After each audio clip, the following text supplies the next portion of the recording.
Selamat pagi anak-anakku, kita berjumpa kembali. Semoga semuanya dalam keadaan sehat ya. Tapi sebelum kita memulai pembelajaran kita pada hari ini, kita mengawalinya dengan doa pembukaan. Semuanya harus mengambil sikap hening dan tenang. Kita berdoa. Marilah berdoa dalam nama Bapa dan Putra dan Roh Kudus. Amin.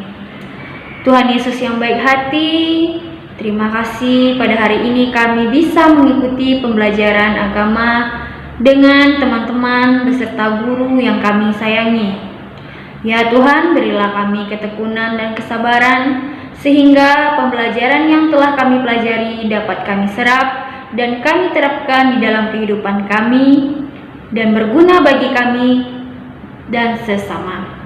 Semua ini kami serahkan ke dalam tangan-Mu sebab Engkaulah Kristus, Tuhan dan pengantara kami. Amin. Dalam nama Bapa dan Putra dan Roh Kudus. Amin. Pada hari ini kita akan melanjutkan materi minggu lalu yang membahas tentang makna peristiwa sengsara, wafat, dan kebangkitan Yesus Kristus sebagai puncak pewartaannya. Nah, Ananda bisa menyimak video yang berikut ini yang menceritakan tentang wafat, sengsara, dan kebangkitan Yesus Kristus sebagai puncak pewartaannya.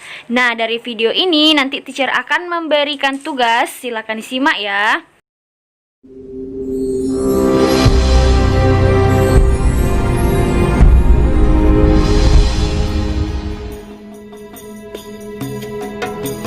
Yesus adalah anak Allah dan guru yang luar biasa, serta pembuat mujizat yang penuh kuasa.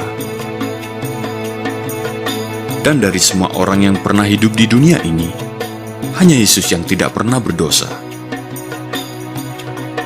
Ia sendiri tidak layak dihukum karena dosa. Begitu banyak orang yang mengasihi Yesus. Namun, beberapa pemimpin agama cemburu pada Yesus.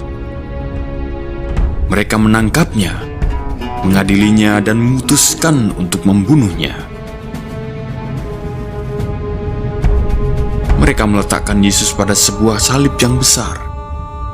Mereka memaku tangan dan kakinya ke atas salib. Pada saat ia tergantung di salib, darah Yesus yang berharga menetes ke tanah. Ia berseru, "Sudah selesai." Yesus menjadi kurban yang sempurna dan yang akhir. Allah mengasihi kita dan mengizinkan Yesus mati di salib, menggantikan kita.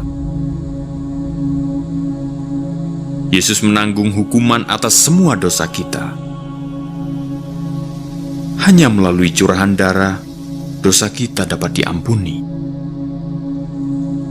Seseorang harus membayar dosa kita.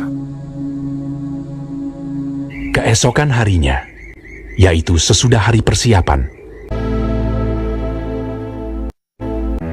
setelah hari Sabat lewat, menjelang menyingsingnya fajar pada hari pertama minggu itu, pergilah Maria Magdalena dan Maria yang lain menengok kubur itu. Maka terjadilah gempa bumi yang hebat, sebab seorang malaikat Tuhan turun dari langit dan datang ke batu itu, dan menggulingkannya, lalu duduk di atasnya. Wajahnya bagaikan kilat, dan pakaiannya putih bagaikan salju, berkata kepada perempuan-perempuan itu, "Janganlah kamu takut, sebab aku tahu kamu mencari Yesus yang disalibkan itu. Ia tidak ada di sini, sebab ia telah bangkit, sama seperti yang telah dikatakannya. Mari, lihatlah tempat ia berbaring. Dan segeralah pergi dan katakanlah kepada murid-muridnya bahwa ia telah bangkit dari antara orang mati. Ia mendahului kamu ke Galilea. Di sana kamu akan melihat dia." Mereka segera pergi dari kubur itu dengan takut dan dengan sukacita yang besar, dan berlari cepat-cepat untuk memberitahukannya kepada murid-murid Yesus. Tiba-tiba Yesus berjumpa dengan mereka dan berkata, "Salam bagimu. Jangan takut. Pergi dan katakanlah kepada saudara-saudaraku, supaya mereka pergi ke Galilea, dan di sanalah mereka akan melihat aku."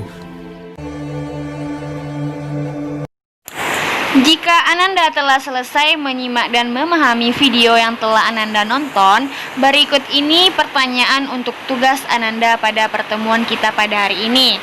Jika Ananda menyimak video dengan baik, maka Ananda dapat menjawab pertanyaan-pertanyaan berikut dengan tepat dan benar.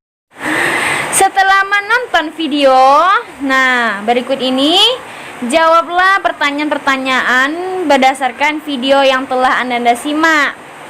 Yang pertama, tuliskanlah siapa yang cemburu terhadap Yesus. Yang kedua, apakah bunyi seruan Yesus ketika di kayu salib? Yang ketiga, apakah alasan Yesus rela dipaku di kayu salib? Yang keempat, siapakah wanita yang pergi ke kubur Yesus?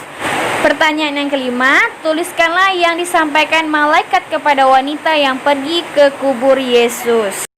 Baiklah, anak-anak cer, harus semangat, jaga kesehatan dimanapun berada. Itulah pembelajaran kita pada hari ini. Silakan Ananda pahami dan jangan lupa setiap tugas yang Cer berikan dikerjakan. Untuk mengakhiri pertemuan kita pada hari ini, marilah kita berdoa. Ambil sikap yang baik, kita memulai doanya. Marilah berdoa dalam nama Bapa dan Putra dan Roh Kudus. Amin. Ya Tuhan, kami telah selesai mengikuti pembelajaran pada hari ini.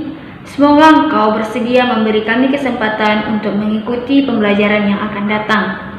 Untuk materi pembelajaran hari ini, semoga dapat kami serap dan kami terapkan dalam hidup kami dan menjadi berguna bagi kami dan sesama. Sebentar lagi kami akan selesai ya Tuhan. Lindungilah kami, buatlah kami sadar akan tugas kami dan kewajiban kami.